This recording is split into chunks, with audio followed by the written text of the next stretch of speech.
Atenção. Pode colocar aí.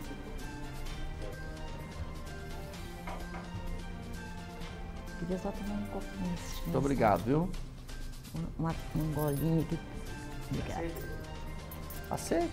Pode trazer depois, tranquilo. Aqui, ó. Obrigado, gente.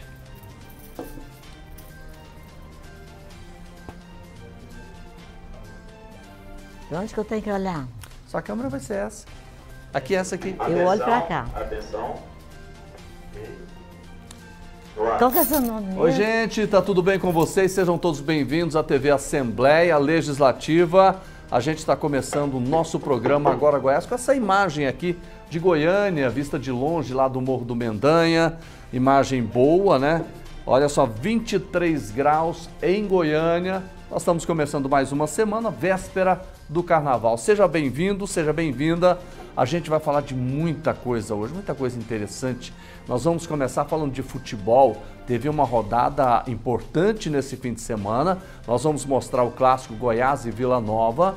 Vamos falar também de uma exposição de artes que já está acontecendo aqui na Assembleia Legislativa e daqui a pouquinho a gente conta para você os detalhes. Tem um tempo, né? Como é que vai ficar a previsão do tempo para essa véspera de Carnaval? Você gosta de pamonha? Se você gosta, fique atento. Nós vamos comemorar o Dia da Pamonha e vamos mostrar como se faz uma boa pamonha. Tem ainda o título de cidadão iumense que o presidente da Assembleia, Bruno Peixoto, recebeu. Tudo isso e muito mais agora, para você, no nosso programa.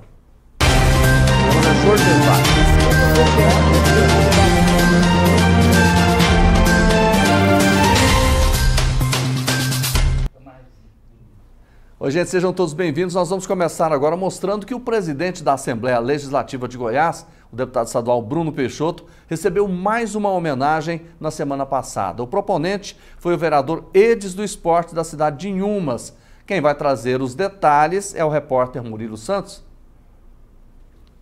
Inhumas fica na região metropolitana de Goiânia, a pouco mais de 35 quilômetros da capital.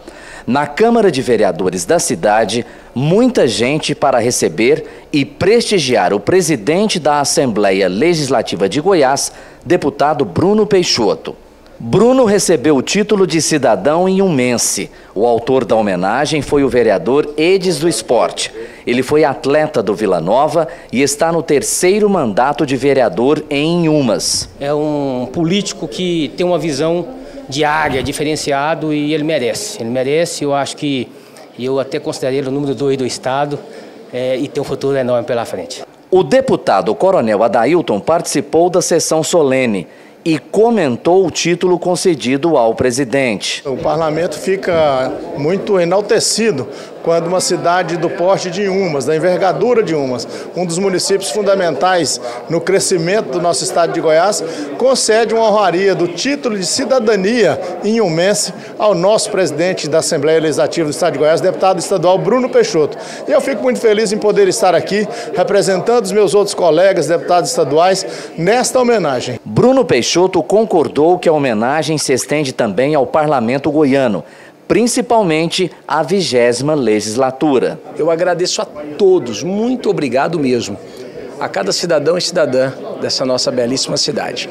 E vamos trabalhar muito para contribuir com o desenvolvimento e com o progresso da nossa cidade. O presidente da Assembleia lembrou ainda da ligação que tem com Inhumas. Tive a oportunidade de votar vários projetos na Assembleia trazendo benefícios para a cidade de Inhumas, inclusive destinar emendas. Eu tenho familiares na cidade, entre eles o Carlos André, a dona Vireni, ex-vereadora, então fico muito feliz de estar na cidade.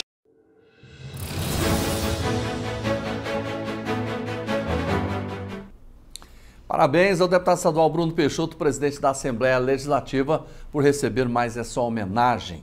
A gente começou na sexta-feira, aqui na sede da Assembleia Legislativa, a exposição Percursos Notáveis, da artista plástica Sony Pim. E ela vai falar para a gente dessa exposição que vai até o dia 3 de março. Está ao vivo com a gente aqui. Sony Pim, tudo bem com você? Seja bem-vinda. Obrigada. Tá tudo bem? Tudo bem.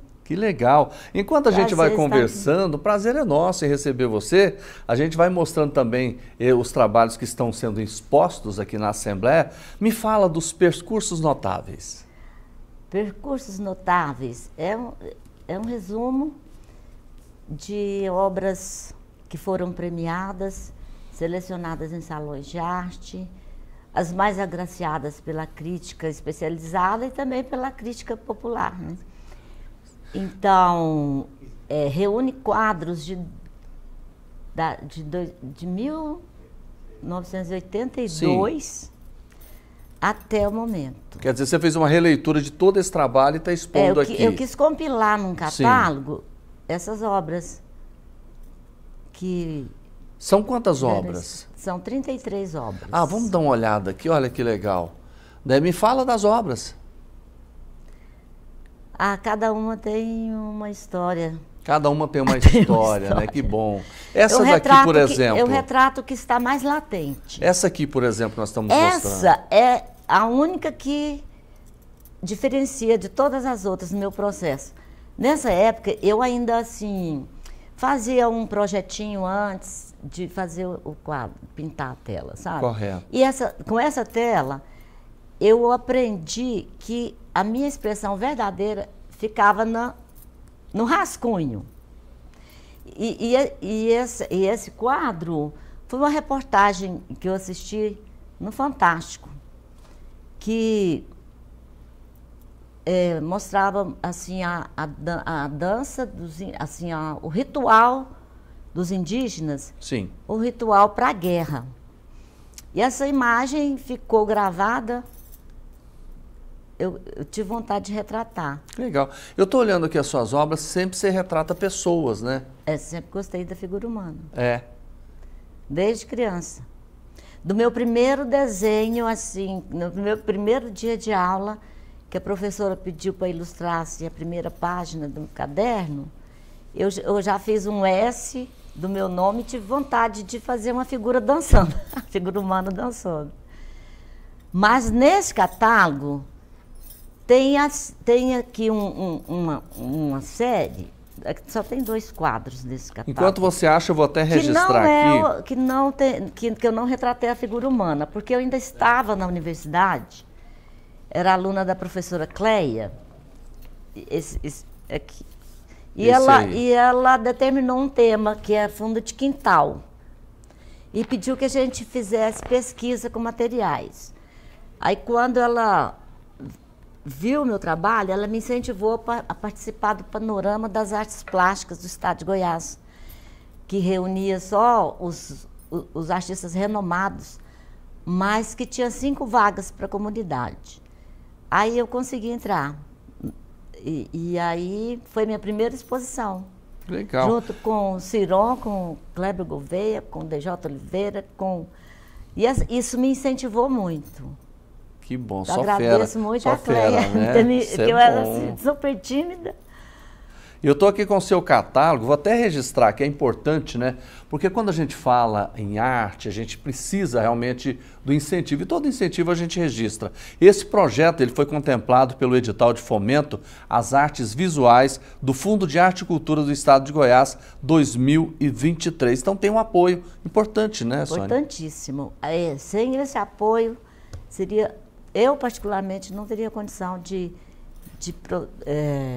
imprimir esses catálogos, de trazer os quadros, porque fica muito pesado para o artista, né? Extremamente pesado. Olha, então você que está acompanhando o nosso programa aqui na TV Assembleia, preste muita atenção. Essa exposição vai até o dia 3 de março, tá no saguão, ali logo na entrada, não é isso, Sônia? No hall de entrada. Então, no hall de entrada as pessoas podem acompanhar, a gente está vendo imagens aí, muita gente circulando aqui pela Assembleia Legislativa. Essa exposição começou na última sexta-feira e eu quero agradecer a Sônia Pim por essa entrevista, conversando aqui com os nossos telespectadores, falando, né, da exposição Percursos Notáveis. Faça favor, venha se acompanhar, venha ver esse trabalho maravilhoso da Sônia Pim. Obrigado pela sua entrevista. Obrigada eu. Tá bom? Grande abraço para você, boa semana. Obrigada para você também.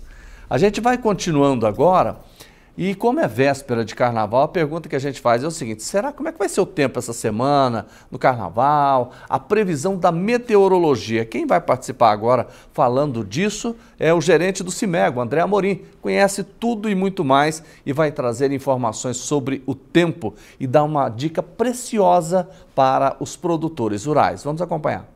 Olá, Jodervar, olá a todos. Então, vamos falar um pouco aí como vai se comportar o tempo durante essa semana. E sim, semana teremos aí pancadas de chuvas, bastante formação de áreas de instabilidade, tudo porque temos aqui, vou demonstrar aqui, essa nebulosidade vindo da região norte, essa parte mais branca que você está observando no mapa. E essa parte, essa nebulosidade combinada com calor, favorece sim a formação de áreas de instabilidade, como já está acontecendo aqui na região oeste do Mato Grosso e o oeste do estado de Goiás. Com isso, favorecendo essas áreas de estabilidade, teremos aí pancadas de chuvas. Chuvas ainda irregulares, chove um pouco mais no município, um outro um pouco menos, mas essas chuvas vão ocorrer. E o alerta é para que as pessoas fiquem atentas, porque no decorrer dessa semana, teremos sim a formação de tempestades. Então, Goiânia, região metropolitana, tem que ficar atenta, porque essas chuvas podem vir com rajadas de vento, raios e eventualmente granizo em algum ou outro momento. A probabilidade é baixa para a questão do granizo, mas já deixamos alerta aqui, porque chuvas intensas em Goiânia e também no interior é sinônimo também de provocar alagamento na cidade, transbordamento de mananciais. Então é importante ficar atento sim.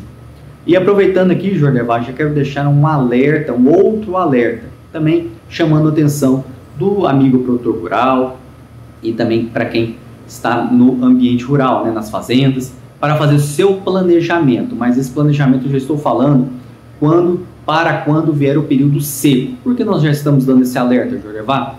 Porque estamos observando que o período de estiagem ele vai ser muito intenso aqui no estado de Goiás. Então teremos aí um período de maio a outubro, praticamente 6 meses com ausência de chuvas.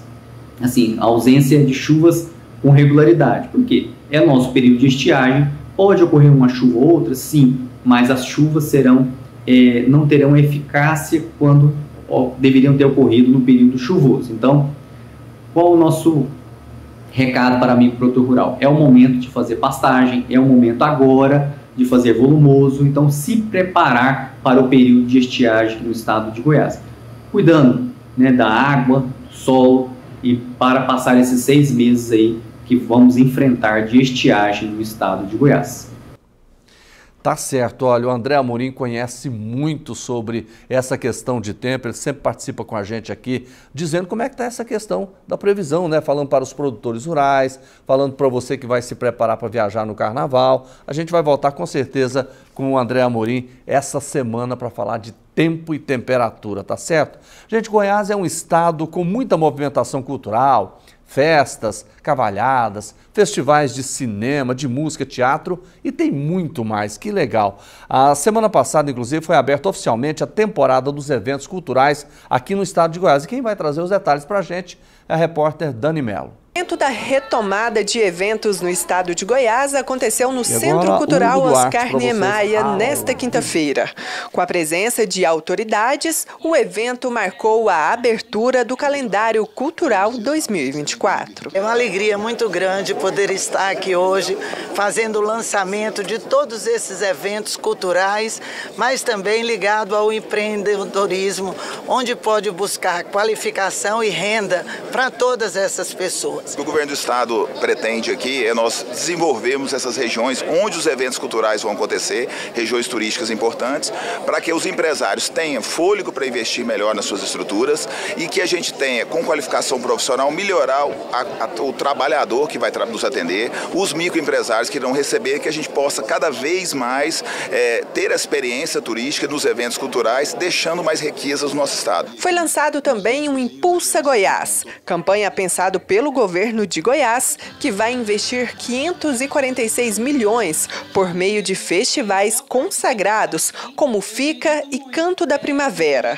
A secretária Yara Nunes falou como esses incentivos vão acontecer. Continuaremos com o crescimento do programa Goiás, se tornando também mais democrático. Fundo de Arte e Cultura, nós teremos editais que serão disponibilizados, liberados gradativamente durante o ano, que também é mais uma demanda do setor cultural, que a gente não solte todos os editais, solte todos os fomentos de uma única vez. Lei Aldir Blanc 2, nós finalizamos essa semana o chamamento de mais um braço para o governo do estado de Goiás, que vai auxiliar que aquele pequeno artista lá do Nordeste goiano, um quilombola, os indígenas que muitas vezes não têm acesso à internet, a formas de inscrever seus projetos. Então nós estamos contratando equipes para que vão em loco até essas pessoas e principalmente que tenham condições até de inscrever seus projetos através de áudio e através de vídeo. Representando a Assembleia Legislativa de Goiás, o deputado Coronel Adailton enfatizou a parceria entre a Alego e o governo do estado. É nesse sentido que nós estamos aqui, fortalecendo o turismo em Goiás, fortalecendo a parceria com o governo do estado, com a cultura, para que nós possamos cada vez mais manter Goiás nos patamares mais altos, em todos os setores, seja na segurança pública, na educação, na saúde, na cultura e no turismo, não pode ser diferente. Temos que manter cada vez mais forte. O parlamentar também aproveitou para apresentar o Passaporte Turismo Goiano, que permitirá aos viajantes documentar suas viagens no estado com fotos dos atrativos turísticos das 11 regiões, que abrangem os 95 municípios goianos. Foi lançado recentemente na Assembleia Legislativa de Goiás uma iniciativa da Comissão de Turismo e em parceria com o secretário César Moura, nós iremos alavancar isso aí e levar para o estado todo e muito mais, atrair turistas do Brasil todo e até turistas internacionais. Nós temos que pensar mais alto, caminhar em parceria com o ministro do Turismo e assim levar Goiás aos patamares maiores na área do turismo, da cultura e todas as áreas que o governo do estado, o mais bem avaliado do Brasil, possa continuar assim.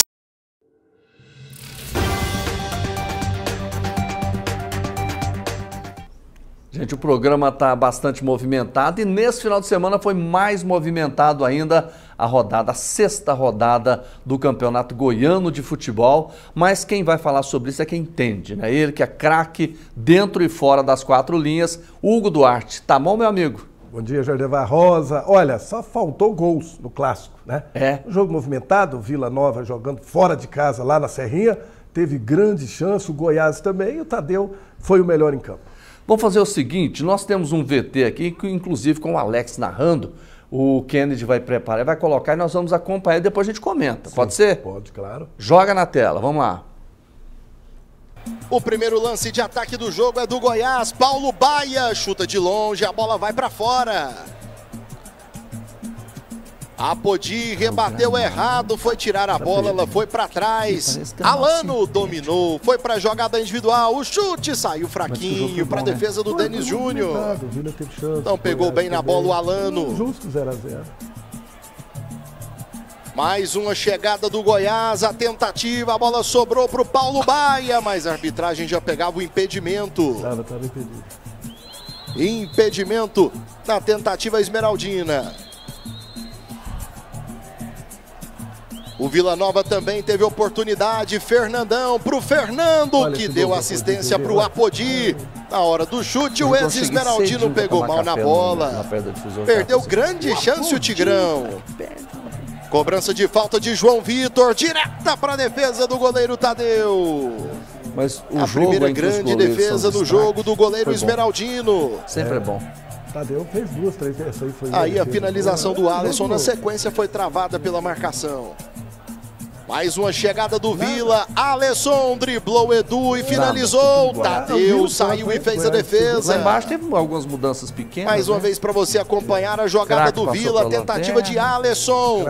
Só que o Tadeu estava no meio do caminho fazendo mais uma grande defesa no jogo.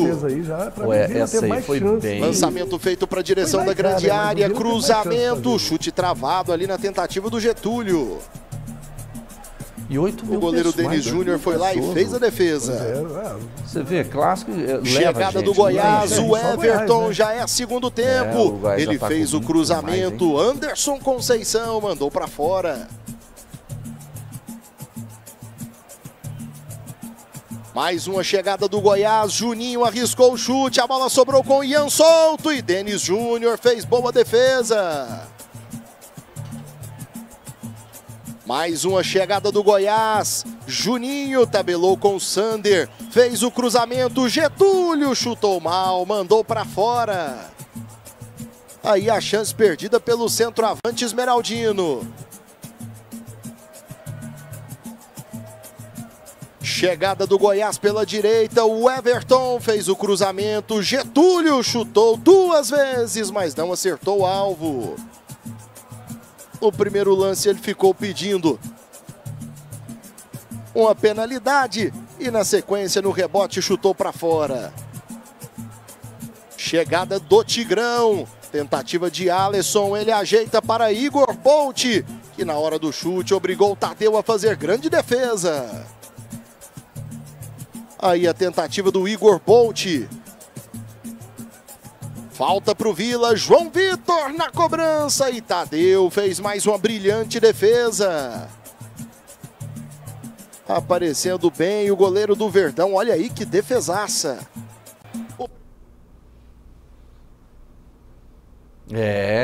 Bom, traz para cá que nós vamos comentar. Aquela última imagem ali, Hugo, refletiu bem o que foi esse 0-0, né? Destaque para os 2 goleiros. E o Tadeu salvou o Goiás ali no finalzinho, hein? O Vila Nova teve 4 oportunidades claríssimas de gols, onde o Tadeu teve a interferência. O Vila Nova, ele atacou mais que o Goiás, foi mais competente do que o Goiás. O Goiás teve o domínio do jogo, porque estava jogando em casa, mas não finalizou como o Vila. Então teve o Tadeu ali que trabalhou muito, por isso fez jus de ser o melhor em campo. Eu reparei um negócio, o Alex Rodrigues, aí nós separamos os melhores momentos. Só assim, você falou nas jogadas do Vila, mas a maioria foi ataque do Goiás, mas não teve a calma e a competência para concluir. Sim, como eu disse, o Goiás dominou mais a partida, atacou mais, mas não foi competente para poder finalizar. O Vila já teve 4 oportunidades onde o Tadeu teve que trabalhar, teve que mostrar as suas qualidades, por isso o jogo foi equilibradíssimo, foi lá e cá. Quem era o favorito? Era o Goiás, porque jogava em casa, do lado da sua torcida. O Vila é líder do campeonato, continua líder, o Goiás é o vice-líder. Então, um jogo digno de um grande clássico. Daqui a pouquinho nós vamos falar da classificação do Campeonato Goiano, mas vamos falar dos outros jogos agora, até para a gente dar uma passeada aí. Vamos começar com o Goiânia e Goianésia. Goiânia 1-0. 1-0, normal, né? O resultado, o Goianésia vem bem no campeonato, mas o Goiânia também está muito bem. E o Anápolis e a Aparecidense? Surpresa. Esperava um jogo equilibradíssimo, a Aparecidense vinha de derrota para o Vila, agora 4-0, isso pode atrapalhar um pouco aí os planos da Aparecidense. Pois é, Anápolis 4, Aparecidense 0. Você considera, agora vamos falar de Jataiense e Morrinhos. Jogo lá em Jataí, 2-2. Foi surpresa para você esse empate que o Morrinhos arrancou? Surpresa da rodada. A Jataiense era favoritaça. O Goianésia tem acontecido isso. Quando precisa vencer em casa, não vence. E a Jataiense surpreendeu, porque se a Jataiense tivesse vencido, ela seria a 2ª ou 3ª colocada. Então, surpresa. O Morrinhos lanterna, empatar, estava vencendo a partida, começou ganhando por 1-0. Então, uma grande surpresa, o empate da Jataiense. Aí o Morrinhos jogou o craque lá para a lanterna, porque o craque acabou perdendo em casa para o Goiatuba. 1-0. Goiatuba muito bem no campeonato. Um resultado normal pelo que o craque tem demonstrado. Agora está craque e Morrinhos brigando aí os dois para ser rebaixado. E a decepção desse campeonato é o craque de Catalão. Não é? É. Olha agora, hoje tem Atlético e Iporá. É isso? O Atlético é favorito, o Iporá tem 5 pontos, o Iporá não está bem. Então o Atlético hoje, para você ver como é que é, o Atlético estava aí 3 rodadas lá, em 8º colocado, se vencer hoje, a equipe do Iporá já vai para 10 pontos, já está na briga, já chega ali na 5ª colocação. Ele tira a vaga a 5ª posição da Jataiense, né? Sim. Porque aí vai para o saldo de gol, porque a vitória simples dá ao Atlético a 5ª posição. Eu vou falar por quê aqui. O Atlético tem 0 gol de saldo. Marcou 5, tomou 5. É isso? Só que a Jataiense tem -1. Ela marcou 7 e tomou 8. Então, se o Atlético vencer o jogo, que tudo indica que vai acontecer, o Atlético assume a 5ª posição. Sim, o Atlético é favorito, acredito na vitória do Atlético, mas é aquela coisa, tem que jogar. Você não ganha com nome, com camisa, mas isso acabou. Vai ter que jogar e eu acredito na vitória do Atlético hoje diante do Iporá. Vamos falar da classificação? Bora. Vou te ajudar aqui. Vila Nova é líder com 13 pontos, em segundo vem o Goiás com 12 pontos, em terceiro o Goiânia com 11 pontos, empatado com o Goiânia vem o Goiatuba na 4ª posição também com 11 pontos, na 5ª posição o Jataiense pode perder essa vaga aí dependendo do resultado. Na 6ª posição o Goianésia com 8, na 7ª posição o Anápolis com 7, o Atlético hoje, com um jogo a menos, tem 7 pontos, está na 8ª posição. A Aparecidense tem 6 pontos, está na 9ª posição. O Iporá na 10ª posição com 5. Morrinhos na 11ª com 2. O Craque também com 2. Ou seja, essas duas equipes não sabem o que é vitória, não ganharam, em 6 jogos não ganharam de ninguém. Tem 2 pontinhos cada um, só que o Morrinhos está na 11ª. E a próxima rodada... Eu acho que esses dois já são despachados para a 2ª divisão. Né? O Iporá se perdeu hoje para o Atlético, Iporá, Craque e Morrinhos. Descem 2, né? Desses 3 aí, você pode escolher o que vai ficar fora e os que vão ser rebaixados. Só para você ter uma ideia, o Morrinhos vai jogar em casa, mas vai enfrentar o Goiás. Sim. Não é isso? Isso. Agora, o Craque vai jogar contra o Vila aqui. Não é isso? Craque... Vamos ver a partida aqui. O Craque perdeu, o Vila ganhou lá. Não, eu digo a próxima rodada. Sim, mas não é Craque Vila, não. O Vila eu Nova, vou pegar aqui. O Vila Nova venceu o Craque lá por 1-0, gol do Apodi. Atlético e Craque, quinta-feira. Pois é, eu acredito na vitória do Atlético e na vitória do Goiás. Então, o Craque de Catalão e o Morrinhos, e mesmo o Iporá perdendo para o Atlético, hoje o Iporá está uma briga para ver quem vai ser rebaixado. Iporá e Craque e Morrinhos. Desses 3, 2 vão para a 2ª divisão. Tá vendo? Trabalhar com quem conhece é outra história, né? O Hugo, agora você acha que agora a próxima já é a 7ª rodada? 7ª rodada. Muitas coisas vão clarear, né? Já está claro. Já estão claros já. Esse campeonato foi feito para todas as equipes classificar, porque classificam 8. Só não vai classificar e vão descer de divisão aquelas equipes que estão praticamente sem condições nenhuma, que está provada aí, o Craque de Catalão, o Morrinhos, o Iporá. Então, para mim... o campeonato já está, você tem acompanhado o Goiatuba, o Goiânia, Jataiense, que estão fazendo bom campeonato, mas Goiás, Vila e Atlético, para mim, desses 3 aí, 2 vão fazer a final. Eu até quero comentar com você, os artilheiros têm que acertar a pontaria, a média de gols é 1,8, ou seja, 35 jogos, 65 gols, uma média muito pequena, muito baixa, não é isso? Tivemos 2 goleadas apenas, o Goiânia 4-1 no Jataiense e o Anápolis 4-0 diante da Aparecidense. O resto, 1-0, 6-0, difícil para fazer gols. 6-0.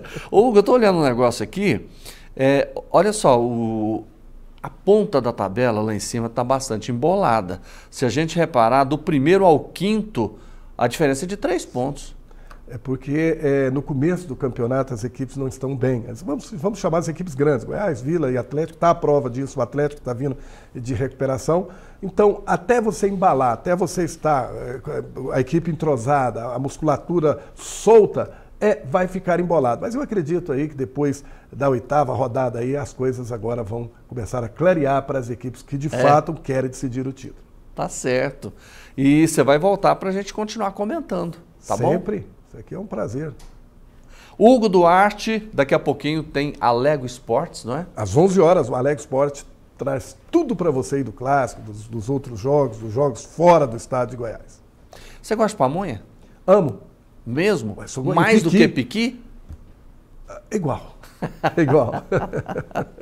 Não, porque nós vamos falar do Dia Estadual da Pamonha. Nós temos, inclusive, uma reportagem especial que a gente vai falar sobre isso agora. Vamos lá. Sabe aquele prato que quando chega vem com tudo? É o protagonista da mesa. O goiano é apreciador. Seja de doce, sal à moda ou a gosto do freguês. A pamonha, ela se impõe e cativa mesmo. Gente, aqui tem até fábrica responsável por abastecer 8 lojas da rede na capital. 38 funcionários e uma média de 2 a 3 mil pamonhas por dia, a depender do nosso clima. No dia normal dá em torno de 1.200, 1.500 pamonhas. No dia de frio a gente dobra isso aí, então passa de 2.000 pamonhas. Será que tem algum segredo? Algo que justifique essa paixão do goiano? A qualidade do milho, né? Que o milho 1051, que é o próprio para pamonha, esse milho é muito bom. Ele é só produzido em Goiás. É um milho que tem que ter mais cuidado, tem que ter mais combate. E é só aqui em Goiás que tem. Quando falta em Goiás, a gente busca em São Paulo, a qualidade da pamonha não é a mesma. Quanto à sua origem, segundo a própria história, a pamonha à base de milho verde, considerado o primeiro cereal brasileiro, foi herdada dos índios. Os povos originários, povos indígenas aqui, tinham muitas iguarias feitas a partir do milho. Então a pamonha vem desses nossos irmãos. E claro que com o passar do tempo, com a vida dos portugueses, com a vida dos africanos, né, essa iguaria foi sendo enriquecida com outros ingredientes, né? Com o tempo, a pamonha foi ganhando novas adaptações, conceitos e hoje tem até congelada. Isso mesmo, sem conservante. Ela entra no forno a 180 graus, depois passa por um túnel de congelamento a menos 40 graus para ser preparada. E o sabor? O quê? Divino!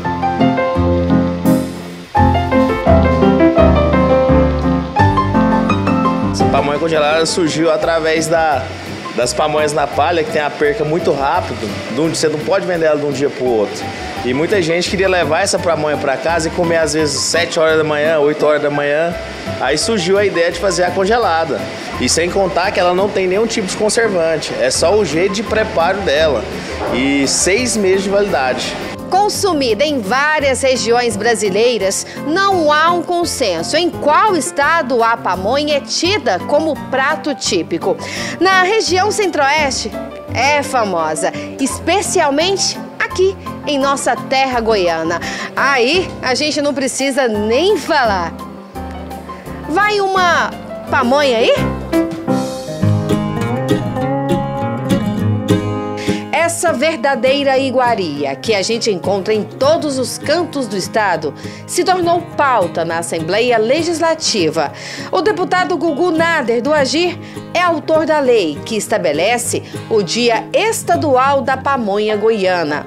A partir de agora, essa data fica incluída no calendário cívico, cultural e turístico de Goiás. A pamonha goiana é considerada a melhor pamonha do Brasil. Por isso, criei a lei Dia Estadual da Pamonha, dia 3 de fevereiro. Por quê? Porque é o início da colheita das águas. Então, inicia a colheita do milho verde, época de pamonha, dia 3 de fevereiro. Bora ser sincero, esse prato conquista mesmo. Não tem como não se render, seja daqui, seja de fora. Fato, é bom demais. Todos os goianos gostam, eu adoro pamonha. Já reuni muita família fazendo pamonha lá naquela área, assim, na fazenda. Eu não fico sem comer pamonha não, viu? Uma pamonha bem feita carrega em si tanta história. Claro, tem o lado do comércio. Ela tá em todo lugar. Mas há também a raiz do juntar, do reunir, do confraternizar. Zelma Anitta, mais conhecida por Tatinha, para os íntimos, como assim gosta de ser chamada, faz questão de manter essa tradição entre família e amigos. Ah, uma pamonhada tem o seu valor.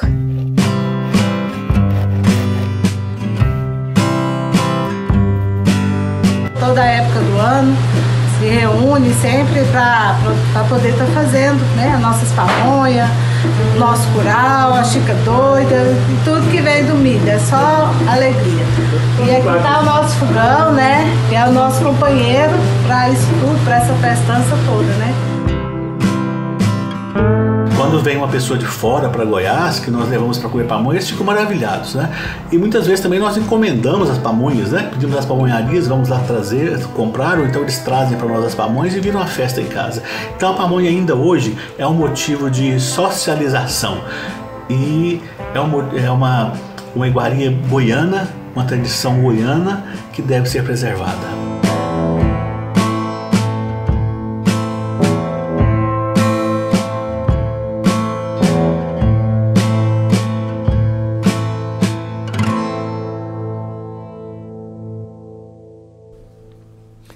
Olha, essa pamonha me deixou aqui com muita fome, deu água na boca, viu? E olha, vamos continuando aqui, vamos falar de educação. O saguão aqui da Assembleia Legislativa ficou todo colorido e animado, com muito batuque e também com muita dança. A Assembleia foi espaço do lançamento de uma importante campanha contra a violência que traz vítimas como crianças, meninas, mulheres, violência de uma forma geral. Autoridades importantes participaram desse evento e a reportagem que você vai ver agora é com o Tom Barbosa. Abram alas para a não violência. Foi nesse clima de carnaval que aconteceu o lançamento da campanha permanente de educação para a autodefesa de crianças, adolescentes e mulheres. Antes de começar a reunião, o bloco Não é Não animou o saguão da Alego, chamando a atenção de servidores e de quem visitava a Casa de Leis. A defensora pública Débora Vidal disse da importância do evento. Está unindo várias instituições em torno de uma campanha para a defesa, a autodefesa de crianças, meninas e mulheres no combate à violência contra elas. A reunião contou com diversas autoridades, como a vereadora Ava Santiago, que abriu o encontro. E também a presença da deputada estadual e procuradora da mulher na Alego, Rosângela Rezende. Eu garanto para vocês que onde a gente vai, a gente está plantando um fortalecimento da mulher e uma valorização no sentido dela permanecer em pé. Porque permanecer em pé enquanto mulher não é muito fácil nos tempos de hoje, com tanta violência, com tanto tirar o brilho e a nossa luz, né? Cida Alves, cofundadora do bloco Não é Não, acredita que a lei estadual contra a violência às mulheres é mais uma conquista. Nós investimos muito no ano de 2023 em trazer o protocolo Não é Não para Goiânia. Nós conseguimos, temos uma lei municipal. Agora a gente quer que a Assembleia regulamente a lei nacional do Não é Não, do protocolo. E, em especial, nós queremos lançar um novo projeto, que é uma campanha Educação para a Autodefesa de Crianças, Meninas e Mulheres. A advogada Mônica Bruno acredita que só a educação pode mudar este cenário de violência contra as mulheres, crianças e pessoas mais vulneráveis. Quando se trata de crimes assim que esses agressores praticam, nós mulheres devemos saber os meios que podemos nos proteger e através de uma certa educação, através da luta, podemos nos defender sim. É importante a gente estar atento aí, sobretudo nesse carnaval que está vindo. Então, homens e mulheres, não é não.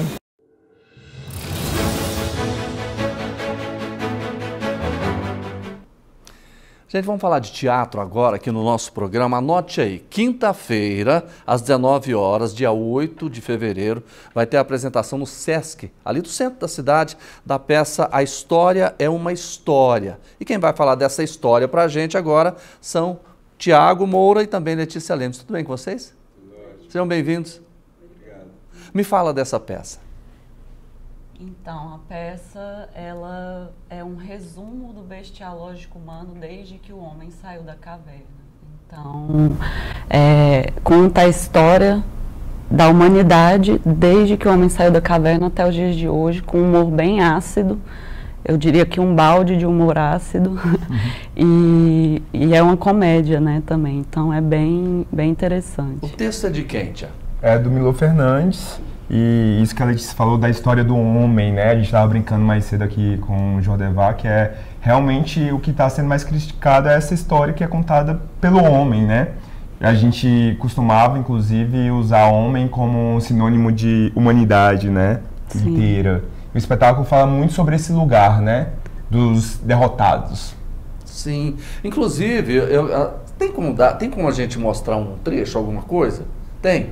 Eu posso fazer um texto muito simples, que é de uma parte do espetáculo que eu gosto muito. Que é mais ou menos assim, ó. Que é uma parte que a gente até não usa muito no espetáculo, porque o espetáculo é imenso e cada apresentação você vai poder ter um espetáculo diferente. O espetáculo está em cartaz há 16 anos. Então, você que já assistiu, você pode assistir novamente, que ele vai ser diferente da última apresentação, porque a gente faz um recorte e atualiza o tempo inteiro. Antes de você começar, eu queria até pegar esse gancho. Manter um espetáculo 16 anos não é brincadeira, né? Não é brincadeira, mas deveria ser comum. A gente não pensa no Van Gogh, por exemplo, que a gente, depois de um tempo, a gente rasga, queima ele e joga fora, Sim. né? Porque um espetáculo de teatro, a gente pensa que ele envelhece, que ele acaba. Não faz sentido, né? Uma obra de arte como qualquer outra. Não envelhece? Não envelhece, fica melhor, né? Vai virando uma obra-prima. Que legal. Quero ver um trecho. É assim. Meu nome é Thiago, eu tenho 38 anos, eu sou ator, metade goiano, metade baiano, e sou um viajante. Então a parte que eu mais gosto da história é justamente a parte que fala do pai de D'Artagnan. Aquela que ele fala para D'Artagnan conselhos muito importantes para a sua vida de aventuras dali em diante. E é mais ou menos assim.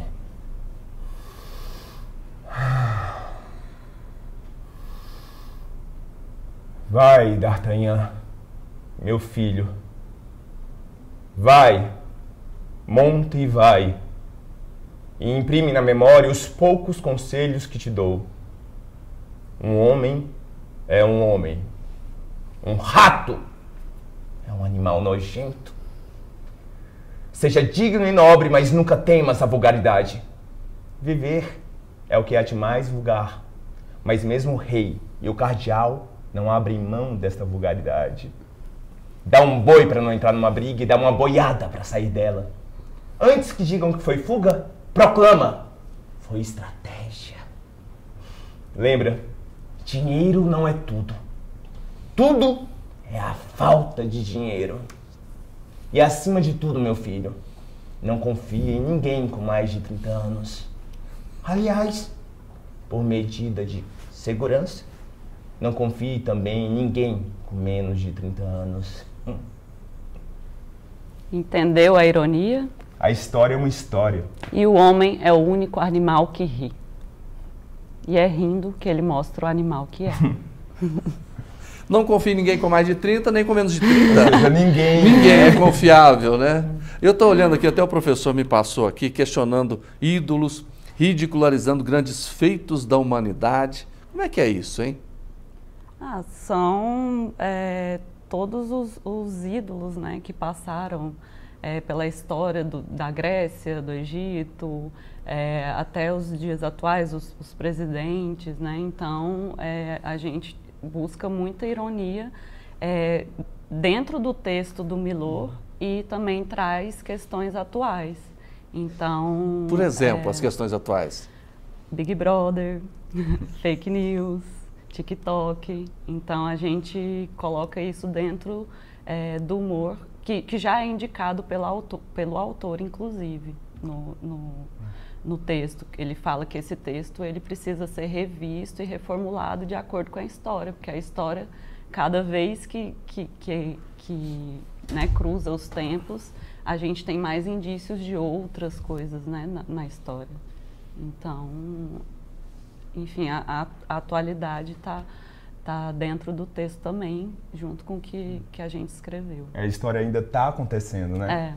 Ela não para. Não para. Vocês falaram no Big Brother, é sempre interessante a gente discutir, porque é uma coisa que dá muita audiência, né, e muito questionável, né? Sim. Sim, exatamente. Tem uma parte do texto, inclusive, que eu falo, assim, que eu sempre gostei da história do passado e acompanhei a história do presente, né?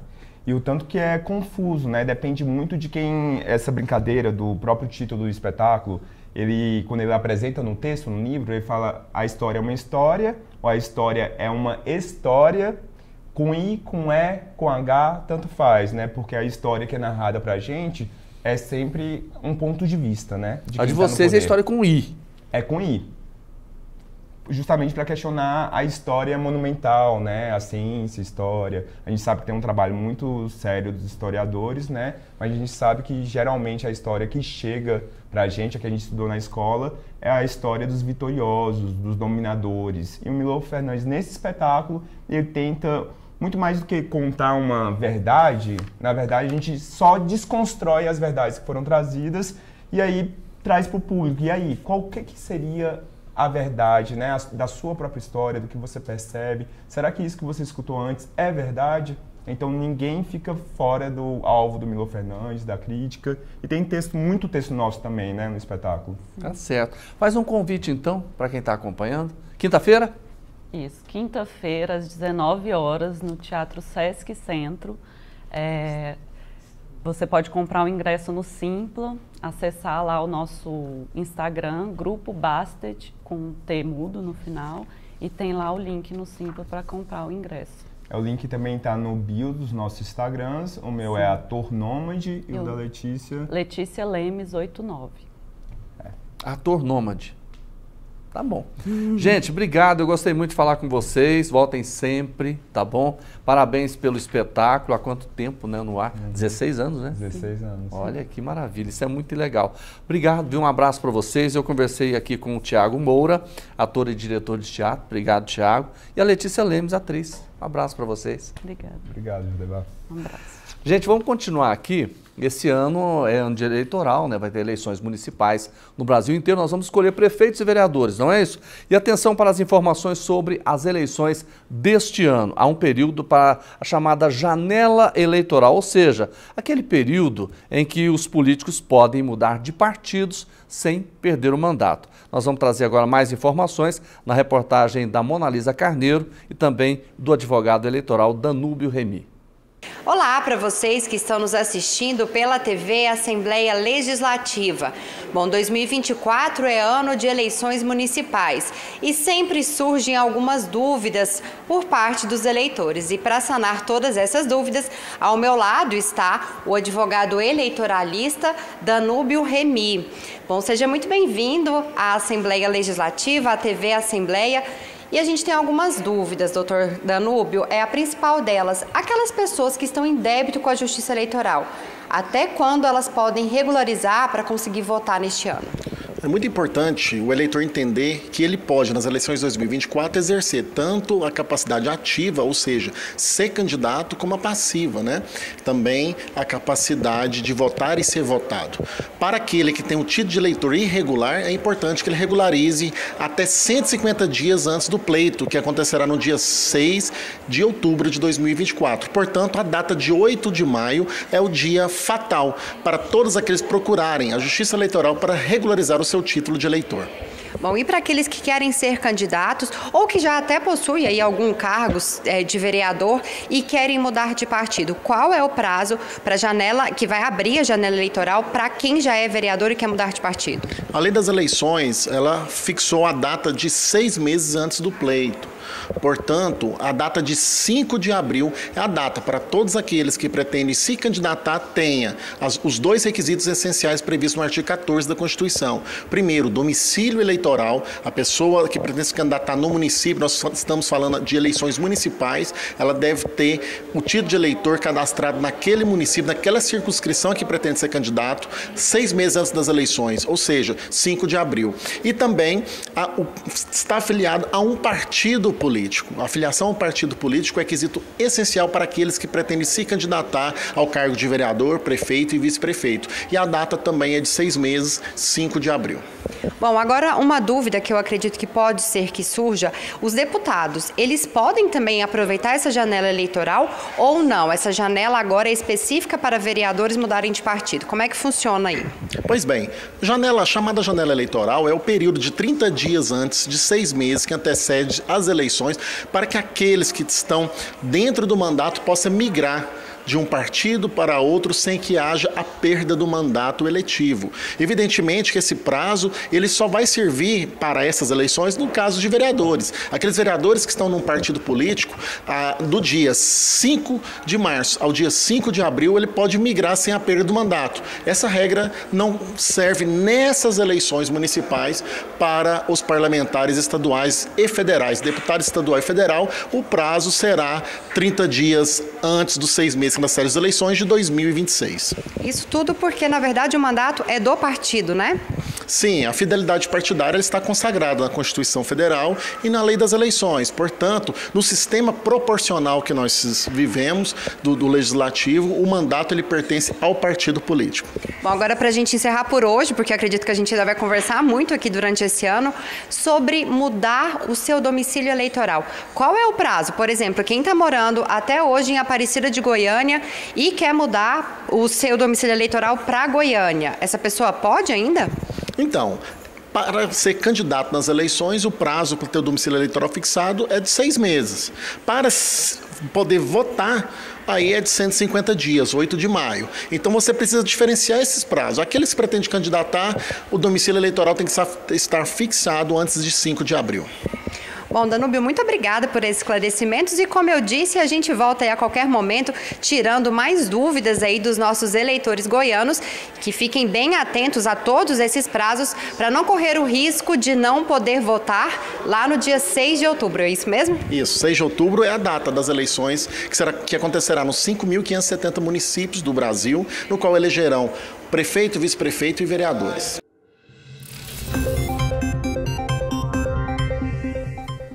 Olha, a gente abre a semana falando de emprego. Nós vamos falar do programa Mais Emprego da Assembleia Legislativa, conversando com a supervisora desse programa, Raíssa Celiak, que toda semana vai estar aqui com a gente. Oi, Raíssa, tudo bem? Bom dia, Jordevá, bom dia a todos.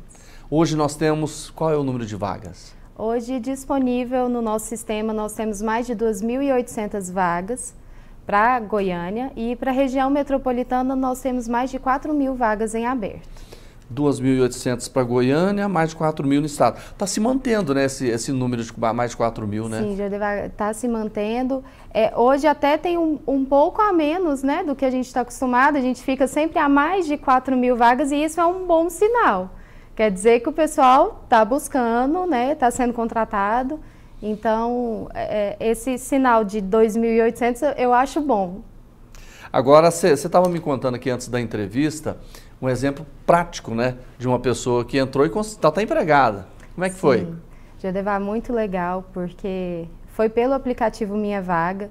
A lanchonete aqui da Assembleia cadastrou, ele estava precisando de algumas pessoas para trabalhar lá, cadastrou as vagas que ele estava precisando no sistema, e aí uma pessoa que entrou, baixou o aplicativo, buscou as vagas, viu que tinha essa vaga disponível aqui nesse setor, gostou, interessou, veio na entrevista e foi contratado. Então, ele foi contratado trabalhando aqui na Assembleia, né, pela lanchonete.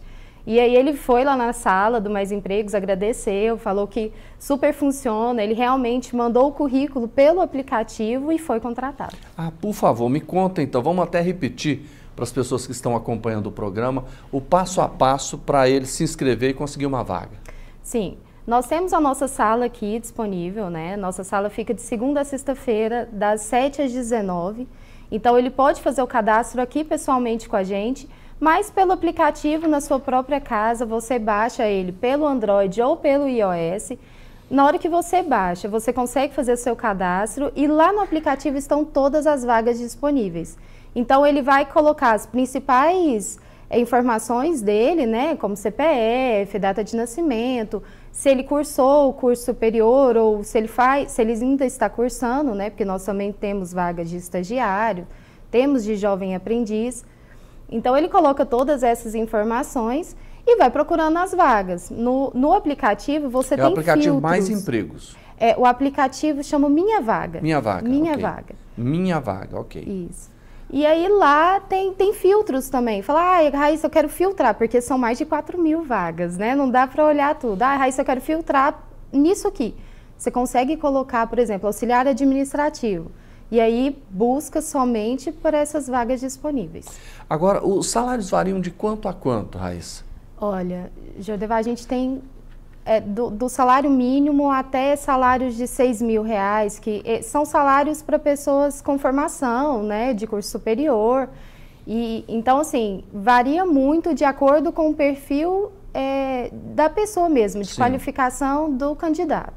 Nesse caso aqui, quais são as áreas, né, vamos falar assim, que estão mais oferecendo vagas de emprego? Jordeva, até peguei algumas vagas aqui. Nós temos hoje para sem experiência, vagas sem experiência, auxiliar administrativo, vendedor interno, estoquista. São 90 vagas para auxiliar de linha de produção. Essas vagas, normalmente elas são bastante, o número é bastante alto no sistema e elas têm com experiência e sem experiência. Então, claro que varia também o salário, né? De com experiência e sem experiência. O que eu indico nos procure, porque aí a gente coloca no sistema e caso se você queira, Raíssa, como que eu faço para me especializar, para eu conseguir aumentar o salário? Nós também temos os cursos, né, oferecidos pelo Cotec. Se ele já estiver empregado, não, mas eu quero melhorar. Sim, ele faz o curso no Cotec, o curso é gratuito e você consegue ter uma qualificação. Então, para aumentar o seu salário também, ou até para empreender no próprio negócio, nós temos os cursos disponíveis. Você falou um detalhe interessante, procurar vocês, porque às vezes são muitas vagas, né? A pessoa às vezes está um pouco meio perdida. Vocês acabam direcionando? Sim, nós direcionamos. Se ele gosta, por exemplo, de área administrativa, aí já tem um funilzinho ali. Isso. Eu falo para me procurar justamente, nos procurar, né? Todas as atendentes ali estão aptas para receber todo mundo. Porque, assim, se ele quiser de auxiliar administrativo, por exemplo, a gente coloca no sistema formas para que só apareça vagas de acordo com o perfil que ele quer. Então, quando a gente conversa, né, a gente senta, eu gosto desse contato. Né? Porque aí, nesse contato, eu consigo colocar os cursos que ele fez, eu consigo colocar tudo, porque às vezes você esquece, eu fiz um curso há 10 anos atrás. Não, mas isso também... Isso ajuda muito na hora de colocar no sistema. Você falou, vem procurar a gente aqui na Assembleia? Aqui Quando a pessoa chegar ali na portaria, então... É só procurar a Sala do Mais Empregos, nós ficamos no térreo, Sala 1. Sala 1, bem no térreo, rapidinho. E aí, por exemplo, que hora que funciona? Das 7 da manhã às 19. Final de semana? Sem horário de almoço, é contínuo. Direto? Das 7 da manhã às 7 da noite? Sim. Final de semana não, né? Não, final de semana não. Então, assim, e tem algum telefone que a pessoa fala, eu preciso de mais uma informação? Temos sim, nós temos o 3221-3116 ou 3221-3120. Vou repetir para você, 3221-3120, 3221-3116. São 2 números que você pode pegar mais informações, mas vamos lá. Então, primeiro baixa, né, o aplicativo Minha Vaga. Minha Vaga. Gente, olha, são 2.800 vagas para Goiânia, não é isso? Sim. E mais de 4.000 para o estado inteiro? Sim, temos muita oportunidade, muita oportunidade. O que a gente quer é empregar. Tá certo. E eu vou fazer o seguinte, depois você vai voltar... Vai trazendo esses exemplos práticos, eu gosto de mostrar, é interessante quando a pessoa consegue. Quando você tiver um levantamento assim dessa ocupação de vagas, também a gente vai falar, tá bom? Nós conversamos com a Raíssa Celiak, que é supervisora do programa Mais Emprego da Assembleia Legislativa do Estado de Goiás, falando sobre vagas de emprego. Muito importante a gente abrir essa discussão. Raíssa, obrigado, viu? Boa semana para você. Obrigada, para nós. E com essa informação de emprego, a gente encerra o nosso programa Agora Goiás, aqui pela TV Assembleia, agradecendo, né, a sua companhia. Amanhã tem mais, no mesmo horário, com muitas outras informações. Você é meu convidado, grande abraço e até amanhã.